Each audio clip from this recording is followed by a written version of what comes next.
The winner for original screenplay for Django Unchained, Quentin Tarantino.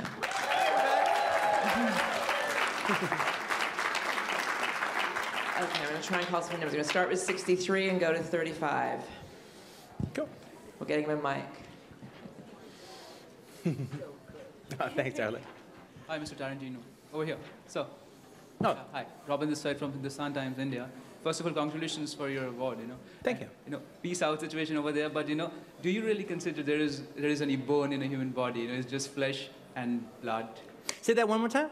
I'm saying, do you really think that in the anatomy of a human body also has bones? Or we keep on saying there are jokes about that. According to Quentin Tarantino, there is only blood and flesh in a human body, and we see that, and it's a hit. You've seen it. I don't quite understand the question, but I guess I do think that there are bones in the human body. We're going to 35 and then 220. Hello, Quentin. Hey. Fan of yours, congratulations. Thanks. My name is Mario, and I would like to ask you if you know the impact your movies have, actually not just in the United States, but actually I'm from Mexico, so people over there, and I think everywhere in the world loves you and congratulates you tonight. Do you know all the impact you have in the world?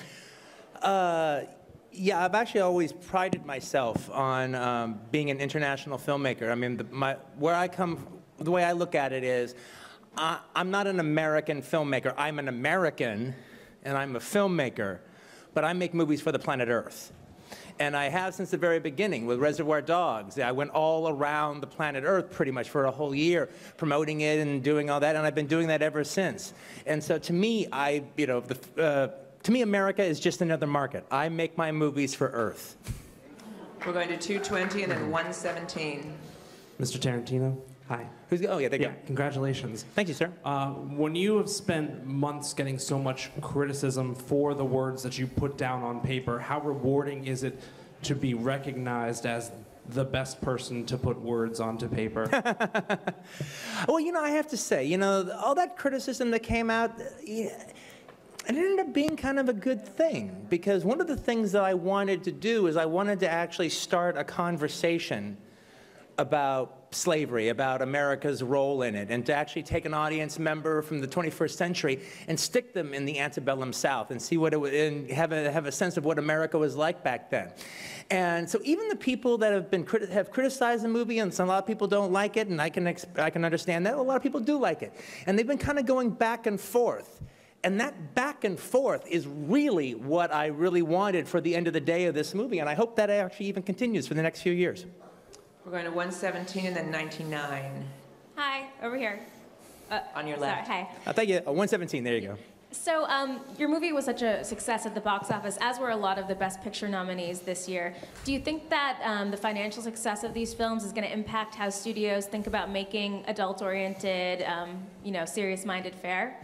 Well, I have to say that's a very good question, and I've been thinking about that a lot lately. I found myself, I go into my own little film study from time to time, especially during crazy moments like this, to kind of put it out of my brain. And one of the things I've been doing is I've been doing a lot of study on the films made in the early 70s, in particularly 69, 70, and 71.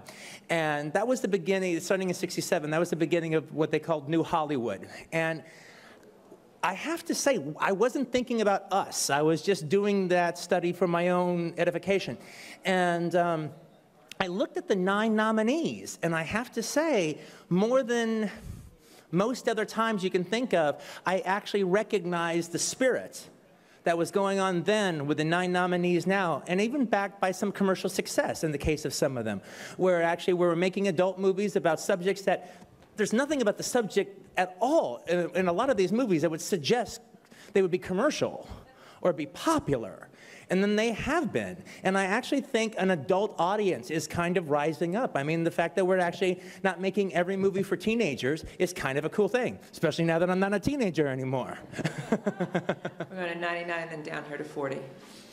Yeah, hi there, Quentin, over here. Yeah, you got you, mate. I was just wondering what led you to include an Australian character in the closing part of your film.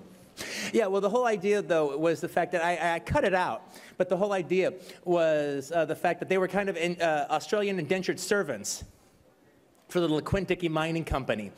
And what I cut out was this moment where my character was there, and Django says, so you work for the Quentin Tarantino Mining Company, don't you? Yeah. He goes, well, I know how much I'm getting paid. How much are you getting paid? Like, for instance, how much are you getting paid for the day? He goes, yeah, well, Black, you don't work like that, you know. Le Quentin Diggy pay for my passage from Australia to here. And then I get paid, and I send a little back home for the family, and that's how it works. I'll pay him back for the boat trip. And they go, well, how long have you been working for Le Quentin Diggy? About 3 years. 3 years? And you ain't paying him back yet? You know? Shit, Pegger Wood, you a slave too.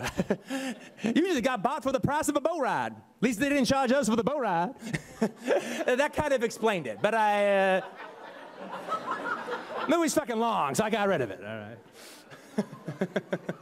We're down here with 40, and then we're going to end with 14. 40, there you go, 40. My name is Cherie Washington. Hey, Cherie. With We Connected Productions in South Carolina.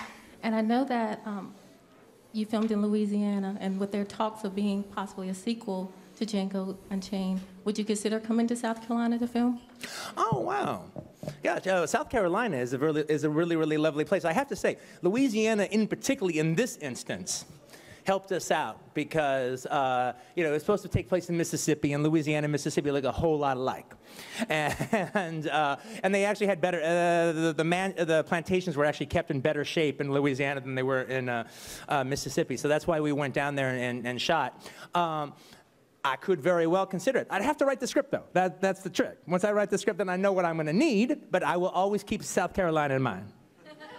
I'm really sorry, but we have to actually wrap this up because we have some other... Yeah, you got some big names back there, man. So, I think congratulations. I think this guy named Ben Affleck Affleck out here wants to come out and say hello to y'all.